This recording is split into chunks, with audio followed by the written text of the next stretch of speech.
Assalamualaikum warahmatullahi wabarakatuh. Saya Khairul Huda, absen 4 kelas 12 Saintek Charlie, hendak menyelesaikan ujian praktik pendidikan agama Islam. Membaca Al-Quran Surah Al-Anfal ayat 72.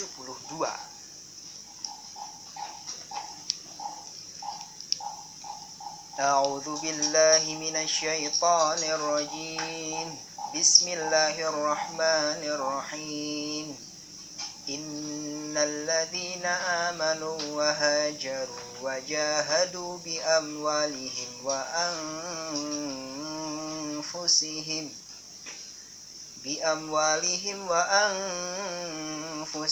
fi sabilillahi wal ladzina awaw wa nasaru ulaika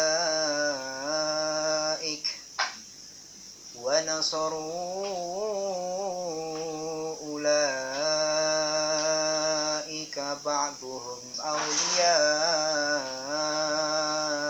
ba'd walladzina amanu wa lam yuhajiru ma lakum min walayatihim min syai'in hatta yuhajiru wa in istansarukum fid din fa'alaikumun nasru illa ala qaumin bainakum wa bainahum mitsaq wallahu bima ta'maluna basir.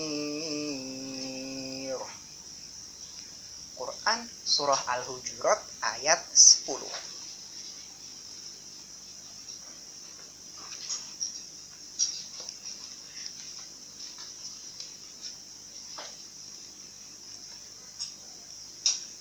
Innamal mu'minuna ikhwatun fa aslihu baina akhawaykum wattaqullaha la'allakum turhamun. Quran Surah Al-Hujurat ayat 12. Ya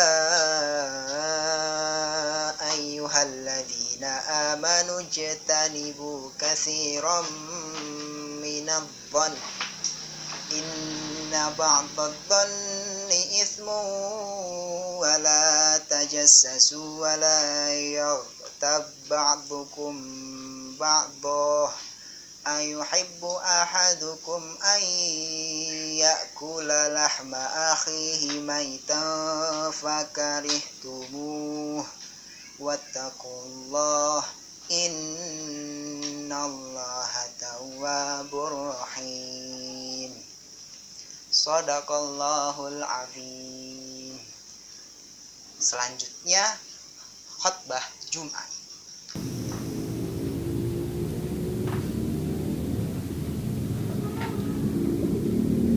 Alhamdulillahirabbil alamin, khalaqal insan fi ahsani taqwim wa faddalahu ala katsirin mimman khalaqa bil in'ami wat takrim. Fa in istaqama ala ta'atillahi istamarra lah hadza tafdhilu fi jannatin na'im wa illa rudda fil hawani wal adzabil alim. Wa asyhadu an la ilaha illallah wahdahu la syarikalah wa huwal khallaqul alim. Wa asyhadu anna Muhammadan abduhu wa rasuluh syahida lahu rabbuhu bi qawlihi wa innaka la'ala khuluqin azim sallallahu alaihi wa ala alihi wa ashabihi alladhina saru ala nahjil qawimi wassiratil mustaqim wa sallama tasliman katsira. Amma ba'd. Ayyuhan nas, ittaqullaha ta'ala wa'lamu anna allaha subhanahu la yanzuru ila suwarikum wa innama yanzuru ila qulubikum wa a'malikum. Ma'asyiral muslimin rahimakumullah. Hafizu ala sholawati wassalatil usta wa qumu lillahi qanitin. Peliharalah semua salatmu dan peliharalah salat wusta. Berdirilah untuk Allah dalam salatmu dengan khusyuk. Quran Surah Al-Baqarah ayat 238. Puji syukur kita panjatkan kehadirat Allah Subhanahu wa Ta'ala atas segala karunia, hidayah dan berjuta kenikmatan tak terhingga yang telah dianugerahkan kepada kita semua. Salawat dan salam semoga tercurah keharibaan baginda Rasulullah Sallallahu Alaihi Wasallam beserta keluarga, sahabat dan semua orang yang mengikutinya hingga hari kemudian. Selanjutnya, marilah kita meningkatkan takwa kita kepada Allah Subhanahu wa Ta'ala dengan sebenar-benar takwa, yakni dengan menjalankan segala perintah dan menjauhi segala larangannya. Kaum muslimin azzakumullah, di zaman yang semakin dekat dengan akhir ini, kita menyaksikan suatu fenomena memprihatinkan yang menimpa kaum muslimin, yaitu sebuah realita banyaknya orang yang mengaku beragama Islam namun tidak memahami hakikat agama Islam yang dianutnya. Bahkan tingkah laku keseharian mereka sangatlah jauh dari nilai-nilai agama Islam itu sendiri. Di antaranya adalah banyaknya kaum muslimin di masa sekarang yang mulai meremehkan dan menyia-nyiakan sholat. Bahkan tidak sedikit dari mereka yang berani meninggalkan dengan sengaja dan terang-terangan. Padahal dalam agama Islam, sholat memiliki kedudukan yang tidak bisa ditandingi oleh ibadah lainnya. Keistimewaan tersebut tergambar dengan peristiwa Isra dan Mi'raj, di mana Rasulullah Shallallahu Alaihi Wasallam menerima wahyu perintah sholat. Setelah beliau sampai di Sidratul Muntaha, Allah Subhanahu Wa Taala berbicara langsung kepada Rasulullah Shallallahu Alaihi Wasallam. Yang demikian itu menunjukkan bahwa betapa agung kedudukan ibadah sholat dalam Islam. Karena ia adalah tiang agama, yang mana agama ini tidak akan tegak kecuali dengannya. Dalam suatu hadis sahih, Rasulullah Shallallahu Alaihi Wasallam bersabda, Rasul amril Islamu wa amuduhu as-salatu wa dirwatu sanami al-jihadu fi sabilillah. Pokok agama adalah Islam, tiangnya adalah sholat, dan puncaknya adalah jihad di jalan Allah. Hadis riwayat At-Tirmizi nomor 26160. Sidang Jumat yang dimuliakan Allah Subhanahu wa Ta'ala, sholat adalah ibadah yang pertama kali diwajibkan setelah ikhlas dan tauhid, sebagaimana firman Allah Subhanahu wa Ta'ala, wa ma umiru illa liya'budullaha mukhlishina lahud-din hunafa wa yuqimus salata wa yutuz zakata wa dzalika dinul qayyimah. Dan tidaklah mereka disuruh kecuali supaya menyembah Allah dengan memberikan ketaatan kepadanya dalam menjalankan agama dengan lurus, dan supaya mereka mendirikan salat dan menunaikan zakat. Dan yang demikian itulah agama yang lurus. Quran Surah Al-Bayyinah ayat 5. Dan sebagaimana sabda Rasulullah Sallallahu Alaihi Wasallam, umirtu an uqatilan nasa hatta yashhadu an la ilaha illallah wa anna Muhammadar Rasulullah wa yuqimus shalah wa yutuz zakah fa idza fa'alu dzalik asabu minni dima'ahum wa amwalahum illa bihaqqil Islam wa hisabuhum 'ala Allah. Aku telah diperintahkan untuk memerangi manusia hingga mereka bersaksi bahwa tiada Tuhan yang berhak disembah kecuali Allah dan Muhammad adalah utusan Allah. Kemudian mendirikan sholat dan menunaikan zakat. Apabila mereka melakukan itu, maka mereka menjaga darah dan harta mereka dariku kecuali dengan hak Islam, dan perhitungan mereka diserahkan kepada Allah. Hadis riwayat Al-Bukhari dan Muslim. Salat juga merupakan amal pertama kali yang akan dihisab di hari kiamat kelak. seperti tersebut dalam hadis dari sahabat Abu Hurairah bahwa Rasulullah Shallallahu Alaihi Wasallam bersabda, Inna awwala ma yuhasabu bihil abdu yaumal qiyamah min amalihi salatu fa in saluhat faqad aflaha wa anja wa in fasadat faqad khaba wa khasir. Sesungguhnya yang pertama kali dihisab dari amal seorang hamba pada hari kiamat adalah salat. Apabila salatnya baik, maka ia telah berbahagia dan sukses. Tetapi apabila salatnya jelek, maka ia telah celaka dan rugi. Hadis riwayat At-Tirmizi nomor 413. Di samping itu, salat adalah wasiat terakhir Rasulullah Shallallahu Alaihi Wasallam kepada umatnya. Sebagaimana telah diriwayatkan dari Ummu Salamah bahwasanya ia berkata, Kana min akhir wasiyati Rasulillah sallallahu as-salata wa ma malakat aymankum. Wasiat terakhir Rasulullah Shallallahu Alaihi Wasallam adalah kerjakan sholat, dan tunaikanlah kewajiban kalian terhadap budak-budak yang kalian miliki. Hadis riwayat Ahmad nomor 25.944. Hadirin yang dirahmati Allah Subhanahu wa taala, inilah gambaran agungnya kedudukan ibadah sholat dalam agama Islam yang kita.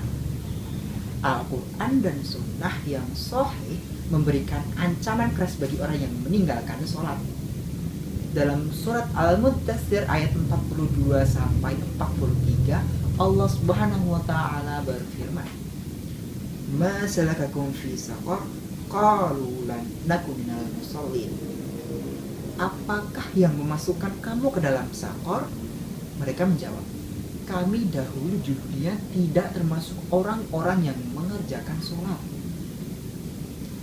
Adapun di dalam sunnah disebutkan bahwa orang yang meninggalkan sholat diancam akan dikumpulkan bersama Qarun, Fir'aun, Haman, dan Ubay bin Khalaf. Beliau sallallahu alaihi wasallam bersabda, Man hafadha 'alaiha kanat lahu nuran wa burhanan wa najatan yaumal qiyamah wa man lam yuhafiz 'alaiha lam yakullah nurun wala burhanun wala najah. Wa kana yaumal qiyamah ma'a Qarun wa Fir'aun wa Haman wa Ubay bin Khalaf. Barang siapa yang menjaganya sholat fardu, maka pada hari kiamat dia akan memperoleh cahaya, bukti nyata yang akan membelanya dan keselamatan. Barang siapa yang tidak menjaganya, maka dia tidak memiliki cahaya, bukti nyata yang akan membelanya dan keselamatan. Serta pada hari kiamat dia akan dikumpulkan bersama Qarun, Fir'aun, Haman, dan Ubay bin Khalaf. Hadis riwayat Ahmad nomor 6540, Ad-Darimi nomor 2721, Sahih Ibnu Hibban nomor 1476, Syuaib al-Arnaud mengatakan isnadnya sahih, didhaifkan oleh Albani di dalam Dhaif al-Jami' nomor 2851. Jamaah Jumat hafizakumullah. Lantas, apa hukum orang yang meninggalkan sholat? Seluruh ulama umat muslim sepakat bahwa orang yang meninggalkan sholat karena mengingkari kewajibannya adalah kafir. Namun, kemudian mereka berbeda pendapat tentang orang yang meninggalkan sholat tanpa mengingkari kewajibannya. Di antara mereka ada yang berpendapat bahwa ia telah kafir dan keluar dari Islam, sementara yang lain mengatakan bahwa hukumnya masih berada di bawah kesyirikan dan kekafiran. Para ulama juga berbeda pendapat tentang hukuman yang layak bagi orang yang meninggalkan sholat. Sebagian mereka berpendapat bahwa hukumannya adalah didera dan dipenjara. Sedangkan yang lain mengatakan bahwa ia harus dibunuh sebagai hukum had baginya, bukan karena murtad. Akan tetapi jemaah sekalian, Terlepas dari perbedaan pendapat para ulama tentang hukum dan hukuman bagi orang yang meninggalkan sholat dengan sengaja, hendaknya seorang muslim merasa takut apabila keislamannya diperdebatkan oleh para ulama dengan sebab meninggalkan sholat. Meski seharusnya sudah cukup bagi kita untuk merasa takut jikalau meninggalkan sholat dikarenakan ancaman yang begitu keras dari Allah Subhanahu wa taala maupun dari Rasulullah sallallahu alaihi wasallam.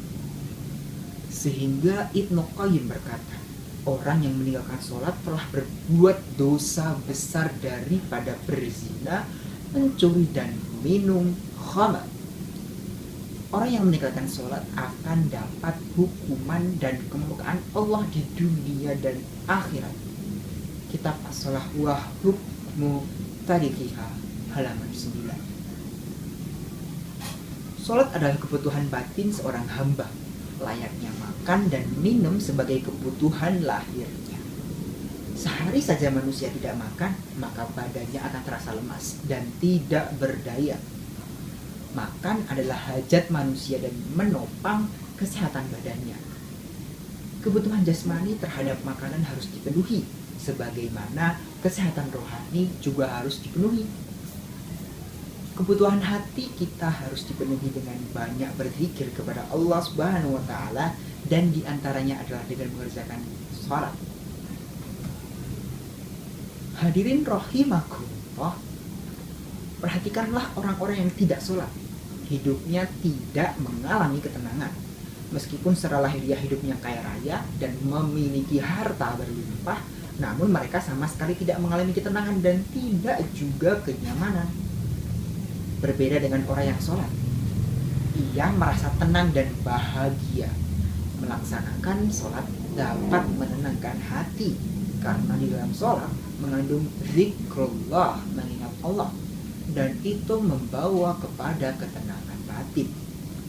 Sebagaimana firman Allah Subhanahu wa taala, alladzina amanu wa tatma'innu qulubuhum bi dzikrillahi ala bi dzikrillahi tatma'innul qulub. Ketahuilah, hanya dengan mengingat Allah hati menjadi tenang. Quran surah Ar-Ra'd ayat 28. Jiwa orang yang melakukan sholat akan mengalami ketenangan dan akan mendapatkan tumakninah dalam hidup. Berbeda dengan orang yang enggan sholat, hidupnya mengalami was-was, tidak tenang, ketakutan, dan selalu diganggu oleh setan. Tunaikanlah sholat karena ajal begitu dekat. Laksanakanlah perintahnya selagi masih dicatat amalnya. Segeralah bertaubat sebelum pintu Allah tertutup rapat. Jadilah hamba yang taat demi meraih surganya yang penuh dengan nikmat. Barakallahu li wa lakum fil Qur'anil Karim wa nafa'ani wa iyyakum bima fihi minal ayati wa dzikril hakim. Aqulu qawli hadza wa astaghfirullahu li lakum.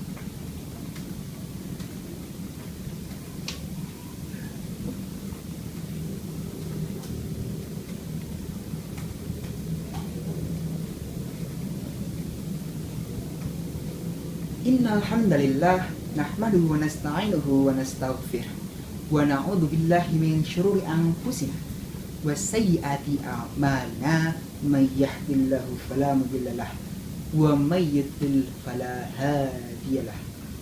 Asyhadu an la ilaha illallah wa asyhadu anna Muhammadan abduhu wa rasuluh wa sallallahu alaihi wasallam tasliman katsiran. Ma'asyiral muslimin rahimakumullah, jika meninggalkan sholat memang perkara yang boleh disepelekan atau ditolerir, niscaya orang yang sedang sakit tidak akan diperintahkan untuk mengerjakannya. Logika manakah yang membenarkan diperbolehkannya meninggalkan sholat bagi orang yang sehat, sementara orang yang sakit saja diwajibkan untuk mengerjakannya? Ini menunjukkan bahwa orang yang meninggalkan sholat cenderung menuruti hawa nafsunya, mengikuti keinginan syahwat, serta mengabaikan jalan yang lurus dan sesuai dengan logika akal manusia. Bagaimanapun keadaan yang kita alami, maka sholat wajib kita lakukan, baik ketika sehat ataupun sedang sakit, dalam keadaan safar maupun bermukim. Sholat wajib yang 5 waktu harus tetap dikerjakan bagaimanapun kondisi kita. Oleh sebab itu, hadirin sekalian, dalam khutbah yang singkat ini, khatib ingin menasihati khatib pribadi dan jamaah sekalian, janganlah sekali-kali kita meremehkan sholat, apalagi meninggalkannya. Jadilah kita termasuk hamba-hamba Allah yang selalu menjaga sholat, karena kita tidak tahu berapa umur kita yang tersisa. Berapapun panjangnya usia kita, namun kita meyakini bahwa kita pasti akan meninggalkan dunia yang fana ini. Dan setiap orang yang mengadakan perjalanan pasti membutuhkan bekal. Sementara perjalanan yang satu ini adalah perjalanan yang sangat panjang dan tidak akan kembali lagi. Barang siapa yang dalam perjalanan tersebut tidak memiliki bekal, maka ia berarti telah menderita kerugian yang tak akan tergantikan dan tidak ada bandingannya. Bagaimana seseorang selalu lalai sementara usianya berlalu bagaikan awan yang berarak di angkasa. Tiba-tiba saat ia dipanggil untuk memenuhi janji yang tidak dapat ditunda-tunda atau kematian, maka ia pun kemudian mencari bekal. Hanya saja yang ia dapati cuma tanah yang menghimpitnya, sementara ia tidak mendapatkan orang yang dapat menyelamatkannya atau menolongnya. Wa iyadillah. Mudah-mudahan Allah memberikan kita petunjuk untuk melaksanakan sholat yang 5 waktu dan melaksanakan kebaikan sesuai dengan syariat. Mudah-mudahan Allah menjadikan hari-hari kita penuh dengan amal soleh yang akan membawa kita kepada kebahagiaan dan ketenangan di dunia dan akhirat. Mudah-mudahan Allah senantiasa memberikan hidayah pada segala urusan kita dan memberikan petunjuk kepada kita semua dalam menapaki jalannya. Jalan orang-orang yang Allah berikan nikmat kepada mereka. Jalan para nabi, orang-orang yang jujur, dan para syuhada, serta orang-orang yang saleh, bukan jalan orang-orang tersesat. Allahumma salli ala Muhammad wa ala ali Muhammad kama sallaita ala Ibrahim wa ala ali Ibrahim innaka Hamidum Majid. Mubarik ala Muhammad wa ala ali Muhammad kama barakta ala Ibrahim wa ala ali Ibrahim innaka Hamidum Majid. Allahumma ghfir lil muslimina wal muslimat wal muslimina wal mu'minat wal mu'minina wal mu'minat al ahya'i minhum wal amwat innaka sami'un qarib. Allahumma arina haqqa haqqa warzuqna ittiba'ah wa arina al batil batil warzuqna ijtinabah. Rabbana atina fid dunya hasanah wa fil akhirati hasanah wa qina adzaban nar. Rabbana hab lana min azwajina wa dhurriyyatina qurrata a'yun waj'alna lil muttaqina imama. Subhana rabbika rabbil izzati amma yasifun wa salamun alal mursalin walhamdulillahi rabbil alamin.